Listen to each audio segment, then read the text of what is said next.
Chapter 65. A Conjugal Scene. At the Place Louis XV, the three young people separated. That is to say, Morel went to the boulevard, Château Renaud to the Pont de la Révolution, and Debray to the quay. Most probably Morel and Château Renaud returned to their domestic hearths, as they say in the gallery of the Chamber in well-turned speeches, and in the theatre of the Rue Richelieu in well-written pieces. But it was not the case with Debray. When he reached the wicket of the Louvre, he turned to the left, galloped across the Carrousel, passed through the Rue Saint-Roch, and, issuing from the Rue de la Michaudière, he arrived at Monsieur Danglars' door, just at the same time that Villefort's landau, after having deposited him and his wife at the Faubourg Saint-Honoré, stopped to leave the Baroness at her own house. Debray, with the air of a man familiar with the house, entered first into the court, threw his bridle into the hands of a footman, and returned to the door to receive Madame Danglars, to whom he offered his arm, to conduct her to her apartments. The gate once closed, and Debray and the Baroness alone in the court, he asked, "What was the matter with you, Hermine? And why were you so affected at that story, or rather fable, which the Count related?" "Because I have been in such shocking spirits all the evening, my friend," said the Baroness. "No, Hermine," replied Debray. "You cannot make me believe that. On the contrary, you were in excellent spirits when you arrived at the Count's. Monsieur Danglars was disagreeable, certainly, but I know how much you care for this ill-humour. Someone has vexed you. I will allow no one to annoy you." "You are deceived, Lucien, I assure you," replied Madame Danglars, "and what I have told you is really the case, added to the ill-humour you remarked, but which I did not think it worth while to allude to." It was evident that Madame Danglars was suffering from that nervous irritability which women frequently cannot account for, even to themselves, or that, as Debray had guessed, she had experienced some secret agitation that she would not acknowledge to anyone. Being a man who knew that the former of these symptoms was one of the inherent penalties of womanhood, he did not then press his inquiries, but waited for a more appropriate opportunity, when he should again interrogate her, or receive an avowal proprio motu. At the door of her apartment, the Baroness met Mademoiselle Cornélie, her confidential maid. "What is my daughter doing?" asked Madame Danglars. "She practised all the evening, and then went to bed," replied Mademoiselle Cornélie. "Yet I think I hear her piano." "It is Mademoiselle Louise d'Armilly who is playing, while Mademoiselle Danglars is in bed." "Well," said Madame Danglars, "come and undress me." They entered the bedroom. Debray stretched himself upon a large couch, and Madame Danglars passed her into her dressing-room with Mademoiselle Cornélie. "My dear Monsieur Lucien," said Madame Danglars through the door, "you are always complaining that Eugénie will not address a word to you." "Madame," said Lucien, playing with a little dog, who recognized him as a friend of the house, expected to be caressed, "I am not the only one who makes similar complaints. I think I heard Morcerf say that he could not extract a word from his betrothed." "True," said Madame Danglars, "yet I think this will all pass off, and that you will one day see her enter your study." "My study?" "At least that of the minister." "Why so?" "To ask for an engagement at the opera. Really, I never saw such an infatuation for music. It is quite ridiculous for a young lady of fashion." Debray smiled. "Well," said he, "let her come with your consent and that of the Baron, and we will try and give her an engagement, though we are very poor to pay such talent as hers." "Go, Cornélie," said Madame Danglars. "I do not require you any longer." Cornélie obeyed, and the next minute Madame Danglars left her room in a charming loose dress, and came and sat down close to Debray. Then she began thoughtfully to caress the little spaniel. Lucien looked at her for a moment in silence. "Come, Hermine," he said. After a short time, "Answer candidly. Something vexes you. Is it not so?" "Nothing," answered the Baroness. And yet, as she could scarcely breathe, she rose and went towards a looking-glass. "I am frightful tonight," she said. Debray rose, smiling, and was about to contradict the Baroness upon this latter point, when the door opened suddenly. Monsieur Danglars appeared. Debray reseated himself. At the noise of the door, Madame Danglars turned around and looked upon her husband with an astonishment she took no trouble to conceal. "Good evening, madame," said the banker. "Good evening, Monsieur Debray." Probably the Baroness thought this unexpected visit signified a desire to make up for the sharp words he had uttered during the day. Assuming a dignified air, she turned round to Debray without answering her husband. "Read me something, Monsieur Debray," she said.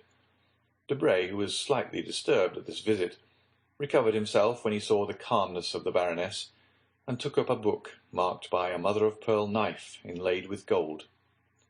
"Excuse me," said the banker, "but you will tire yourself, Baroness, by such late hours, and Monsieur Debray lives some distance from here." Debray was petrified, not only to hear Danglars speak so calmly and politely, but because it was apparent that beneath outward politeness there really lurked a determined spirit of opposition to anything his wife might wish to do. The Baroness was also surprised, and showed her astonishment by a look which would doubtless have had some effect upon her husband, if he had not been intently occupied with the paper, where he was looking to see the closing stock quotations. The result was that the proud look entirely failed of its purpose. "Monsieur Lucien," said the Baroness, "I assure you I have no desire to sleep, and that I have 1,000 things to tell you this evening, which you must listen to even though you slept while hearing me." "I am at your service, madame," replied Lucien coldly. "My dear Monsieur Debray," said the banker, "do not kill yourself tonight, listening to the follies of Madame Danglars, for you can hear them as well tomorrow. But I claim tonight, and will devote it, if you will allow me, to talk over some serious matters with my wife." This time the blow was so well aimed, and hit so directly, that Lucien and the Baroness were staggered, and they interrogated each other with their eyes, as if to seek help against his aggression. But the irresistible will of the master of the house prevailed, and the husband was victorious. "Do not think I wish to turn you out, my dear Debray," continued Danglars. "Oh, no, not at all. An unexpected occurrence forces me to ask my wife to have a little conversation with me. It is so rarely I make such a request. I am sure you cannot grudge it to me." Debray muttered something, bowed, and went out, knocking himself against the edge of the door, like Nathan in Athalie. "It is extraordinary," he said, when the door was closed behind him, "how easily these husbands, whom we ridicule, gain an advantage over us." Lucien having left, Danglars took his place on the sofa, closed the open book, and placing himself in a dreadfully dictatorial attitude, he began playing with the dog, but the animal not liking him as well as Debray, and attempting to bite him, Danglars seized him by the skin of his neck and threw him upon a couch on the other side of the room. The animal uttered a cry during the transit, but, arrived at its destination, it crouched behind the cushions and, stupefied at such unusual treatment, remained silent and motionless. "Do you know, sir," asked the Baroness, "that you are improving? Generally you are only rude, but tonight you are brutal." "It is because I am in a worse humour than usual," replied Danglars. Hermine looked at the banker with supreme disdain. These glances frequently exasperated the pride of Danglars, but this evening he took no notice of them. "And what have I to do with your ill humour?" said the Baroness, irritated at the impassibility of her husband. "Do these things concern me? Keep your ill humour at home in your money-boxes, or, since you have clerks whom you pay, vent it upon them." "Not so," replied Danglars. "Your advice is wrong, so I shall not follow it. My money boxes are my patolos, as I think Monsieur de Moustier says, and I will not retard its course, or disturb its calm. My clerks are honest men, who earn my fortune, my pay much below their deserts, if I may value them according to what they bring in. Therefore I shall not get into a passion with them. Those with whom I will be in a passion are those who eat my dinners, mount my horses, and exhaust my fortune." "And pray, who are the persons who exhaust your fortune? Explain yourself more clearly, I beg, sir." "Oh, make yourself easy. I am not speaking riddles, and you will soon know what I mean. The people who exhaust my fortune are those who draw out 700,000 francs in the course of an hour." "I do not understand you, sir," said the Baroness, trying to disguise the agitation of her voice and the flush of her face. "You understand me perfectly, on the contrary," said Danglars. "But if you will persist, I will tell you that I have just lost 700,000 francs upon the Spanish loan." "And pray," asked the Baroness, "am I responsible for this loss?" "Why not?" "Is it my fault you have lost 700,000 francs?" "Certainly it is not mine." "Once for all, sir," replied the Baroness sharply, "I tell you I will not hear cash named. It is a style of language I never heard in the house of my parents or in that of my first husband." "Oh, I can well believe that, for neither of them was worth a penny." "The better reason for my not being conversant with the slang of the bank, which is here dinning in my ears from morning to night. That noise of jingling crowns, which are constantly being counted and recounted, is odious to me. I only know one thing I dislike more, which is the sound of your voice." "Really?" said Danglars. "Well, this surprises me, for I thought you took the liveliest interest in all my affairs." "I? What could put such an idea into your head?" "Yourself." "Ah, what next?" "Most assuredly." "I should like to know upon what occasion." "Oh, mon Dieu, that is very easily done. Last February you were the first who told me of the Haitian funds. You had dreamed that a ship had entered the harbour at Havre, that this ship brought news that a payment we had looked upon as lost was going to be made. I know how clear-sighted your dreams are. I therefore purchased immediately as many shares as I could of the Haitian debt, and I gained 400,000 francs by it, of which 100,000 have been honestly paid to you. You spent it as you pleased. That was your business. In March there was a question about a grant to a railway. 3 companies presented themselves, each offering equal securities. You told me that your instinct, and although you pretend to know nothing about speculations, I think on the contrary that your comprehension is very clear upon certain affairs. Well, you told me that your instinct led you to believe the grant would be given to the company called the Southern. I bought 2/3 of the shares of that company. As you had foreseen, the shares trebled in value, and I picked up 1,000,000, from which 250,000 francs were paid to you for pin money. How have you spent this 250,000 francs? It is no business of mine." "When are you coming to the point?" cried the Baroness, shivering with anger and impatience. "Patience, madame. I am coming to it." "That's fortunate." In April you went to dine at the minister's. You had a private conversation respecting Spanish affairs and the expulsion of Don Carlos. I bought some Spanish shares. The expulsion took place, and I pocketed 600,000 francs. The day Charles sank, repassed the Bidart-Soa. Of those 600,000 francs, you took 50,000 crowns. They were yours. You disposed of them according to your fancy, and I ask no questions. But it is not the less true that you have this year received 500,000 livres. Well, sir, and what then? Ah, yes, it was just after this that you spoiled everything. Really, your manner of speaking... It expresses my meaning, and that is all I want.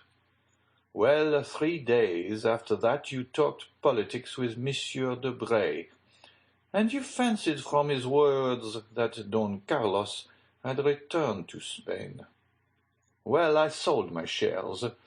The news got out, and I no longer sold. I gave them away. Next day I find the news was false, and by this false report I have lost 700,000 francs. Well?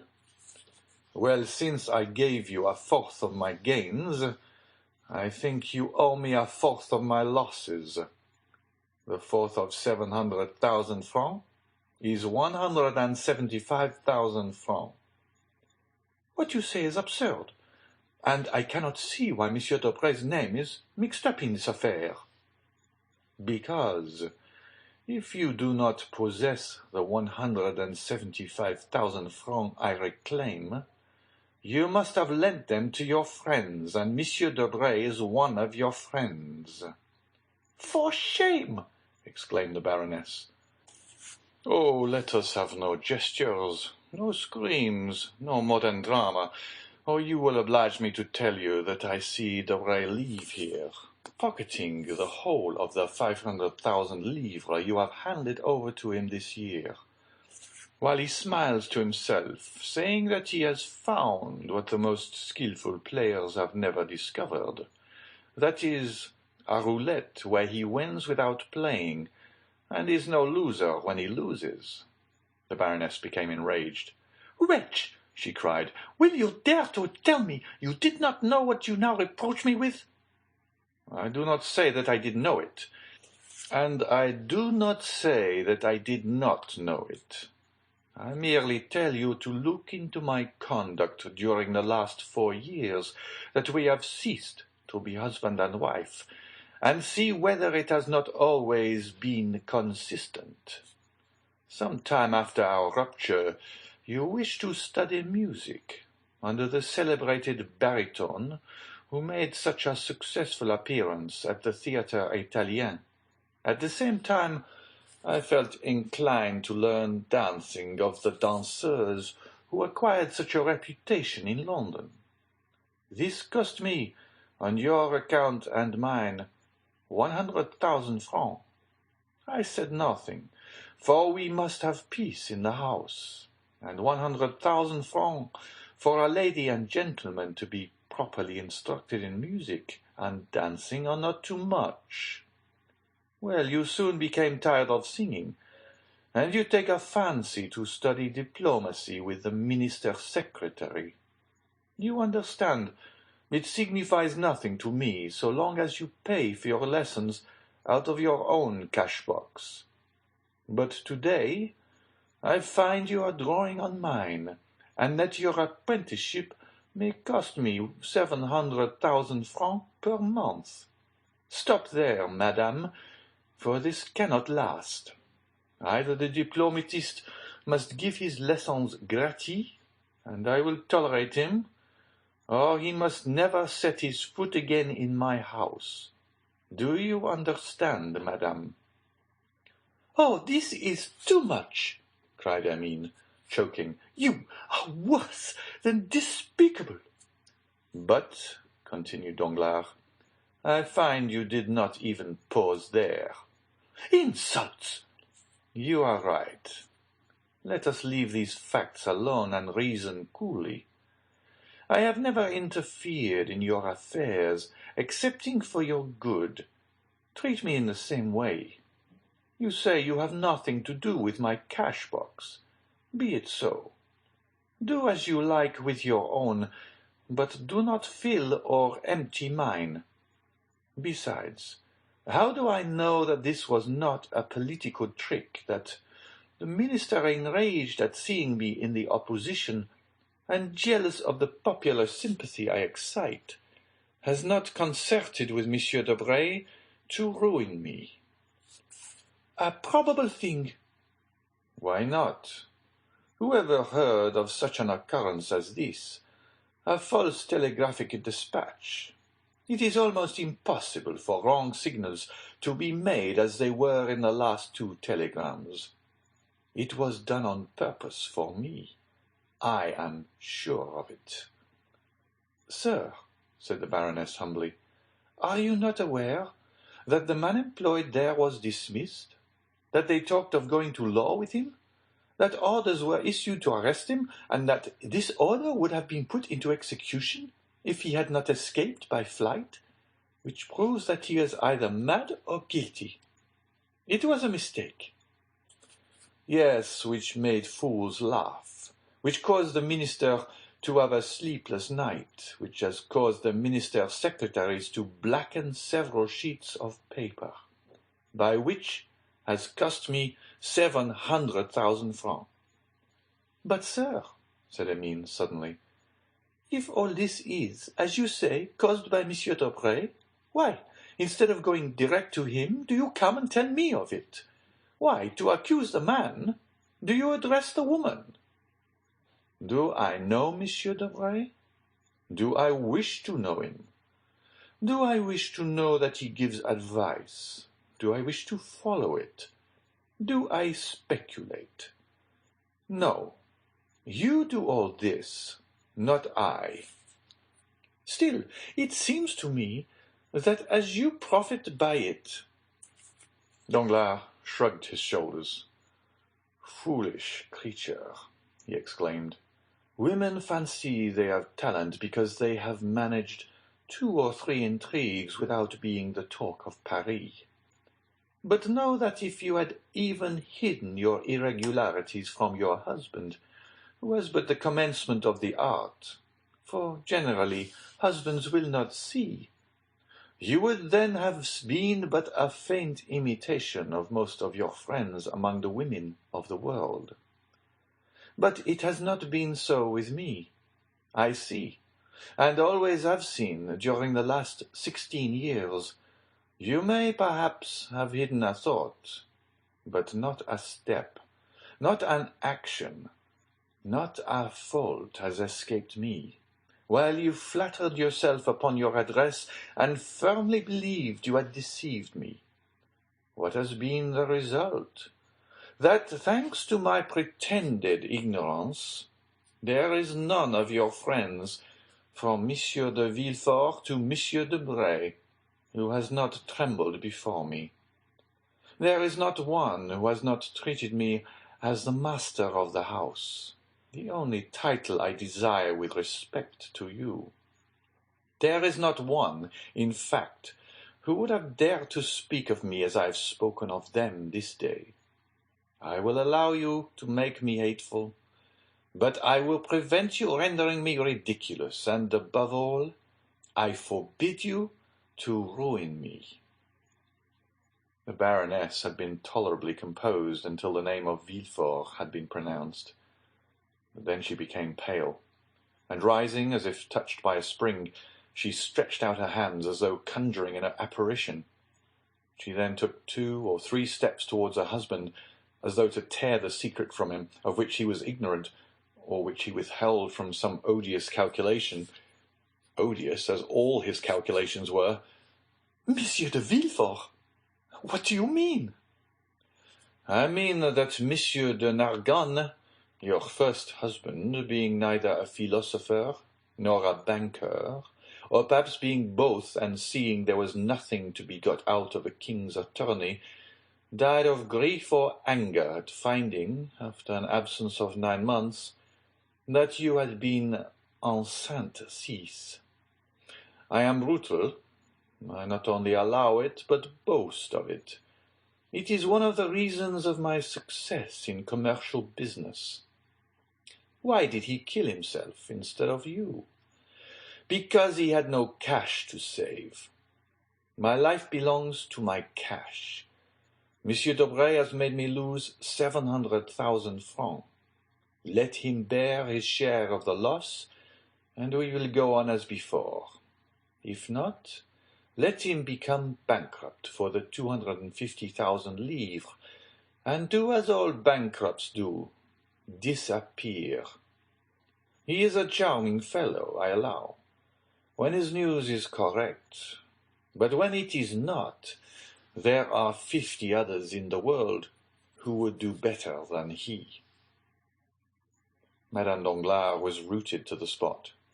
She made a violent effort to reply to this last attack, but she fell upon a chair, thinking of Villefort, of the dinner scene, of the strange series of misfortunes which had taken place in her house during the last few days, and changed the usual calm of her establishment to a scene of scandalous debate.